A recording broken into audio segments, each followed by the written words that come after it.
जब भी हमारा कुछ अच्छा खाने का मन करता है तो मैं हमेशा दाल बाटी ही बनाती हूँ। तो हमारे यहाँ पे महीने में 3 से 4 बार हमेशा दाल बाटी बन ही जाती है। तो महीने में 3-4 बार तो परमानेंट बन ही जाती है, लेकिन कभी कभी ज़्यादा भी बन जाती है। तो हमारा कुछ खाने का मन करता है तो क्योंकि दाल बाटी से अच्छी कोई चीज़ नहीं है हमारे लिए, तो हम दोनों को ही दाल बाटी तो बहुत ज़्यादा पसंद है। तो आज भी मैंने दोनों के लिए दाल बाटी दोनों टाइम के लिए बना ली थी, क्योंकि दाल बाटी बनाते हैं खाते हैं तो जब तक टाइम बहुत ज़्यादा हो जाता है, और फिर खेती बाड़ी के कामों में ऐसा होता है कि करते करते कब शाम हो जाती है पता ही नहीं चलता। तो आज भी हम लोगों को खेतों का काम करना था, तो इसलिए मैंने दोनों टाइम के लिए ही बाटी बना ली थी। तो हमारे यहाँ पे मौसम तो ऐसा हो रहा था जैसे पानी थोड़ी देर में आने ही वाला है, लेकिन ऐसे ही करते करते बादल कब निकल जाते हैं पता ही नहीं चलता है। मतलब ऐसा हो जाता है मौसम एकदम से कि बस अब पानी गिरने वाला है, लेकिन फिर अचानक से धूप आ जाती है। तो मैं बाहर बैठकर ही बाटी सेक रही थी। तो कल रात को तो हमारे यहाँ पे फिर भी थोड़ा सा ठीक ठाक पानी गिर गया था, और उसके बाद फिर सुबह फिर से मौसम खुल गया था। फिर मैंने बाटी को बाहर दिया था और फिर यहाँ पे दाल में तड़का लगाने की तैयारी शुरू कर दी। तो आज दाल में मैं एक चीज़ और ऐड करने वाली हूँ, हरी मिर्च। तो मैंने लहसुन के साथ में खूब सारी हरी मिर्च और खूब सारी लहसुन, जितने प्याज थे उतनी ही मैंने लहसुन कूट कर और इसमें अच्छे से डाल दिए। तो प्याज को थोड़ी देर पकाने के बाद अगर लहसुन हम डालते हैं तो उसका स्वाद दाल में बहुत ही अच्छा आता है, खास करके तुअर की दाल में। क्योंकि मैं तो हमेशा ऐसे ही बनाती हूँ, पहले मैं प्याज के साथ में ही लहसुन डालती थी, लेकिन अब मैं थोड़ी देर प्याज को पकाती हूँ, उसके बाद फिर लहसुन डालती हूँ, तो इसका टेस्ट दाल में बहुत ही अच्छा आता है। थोड़ी देर अगर दाल को रख देते हैं तो यहाँ पे मैंने मसाले तैयार कर लिए थे, वही बेसिक से मसालों के साथ आज दाल बना रही हूँ।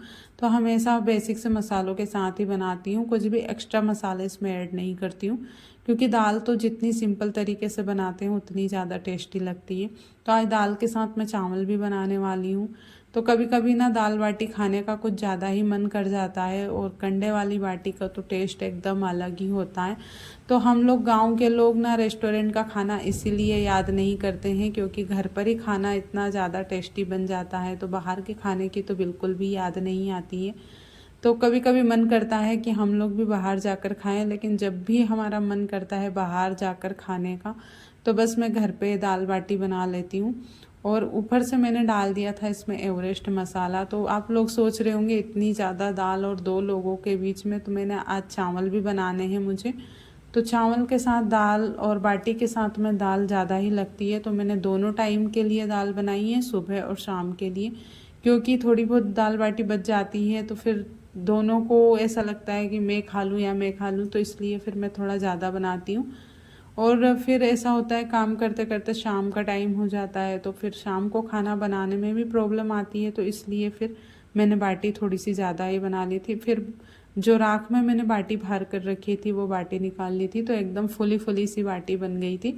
तो वो बाटी ना राख की जो हम भार कर बनाते हैं वो अलग ही हो जाती है, मतलब पूरी फट जाती है और एकदम अच्छे से प्रॉपर तरीके से सिक जाती है बाटी। तो इस तरीके से मैंने कपड़े से झटक झटक कर साफ़ कर ली थी बाटी। और फिर यहाँ पे मैंने अंगारे पर घी भी रख दिया था गरम करने के लिए। तो मैं जब भी बाटी बनाती हूँ ना तो घी डालने में कोई भी कंजूसी नहीं करती हूँ।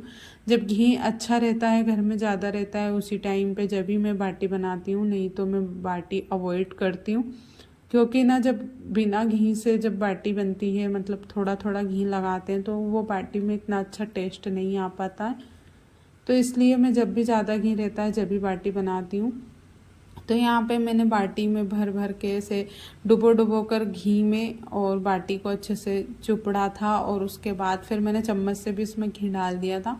तो इसका ना टेस्ट अच्छा आता है दाल में भी। अगर हम लोग दाल में अगर चूर कर खाते हैं, इसका चूरमा भी बनाते हैं, तो एकदम नरम होता है, ज़्यादा घी लगा के बनाते हैं। तो देखिए यहाँ पे मेरी बाटी जो थी बनकर तैयार हो गई थी, एकदम अलग ही थी और ना खाने में भी बहुत ही ज़्यादा टेस्टी थी। उसके बाद फिर मैं बाहर से धनिया तोड़ कर लाई थी। तो जब मैंने घर की साफ़ सफाई की थी तो थोड़ा बहुत कचरा वगैरह बाहर मैंने निकाला था, तो उसमें धनिया के जो दाने थे, साबुत धनिया, वो चला गया था, तो बाहर ना उगने लग गया था। तो बस मैं वहीं से ये धनिया तोड़ कर लाई हूँ, और थोड़ा सा ही था तो मैंने दाल में तोड़ कर डाल दिया था। तो अभी ज़्यादा बड़ा नहीं हुआ था और यहाँ पे दाल भी बनकर तैयार हो गई थी। तो आज का व्लॉग ना बिल्कुल छोटा सा ही है, सिर्फ मैंने रोटी सब्जी का ही बनाया है। उम्मीद है आपको पसंद आएगा।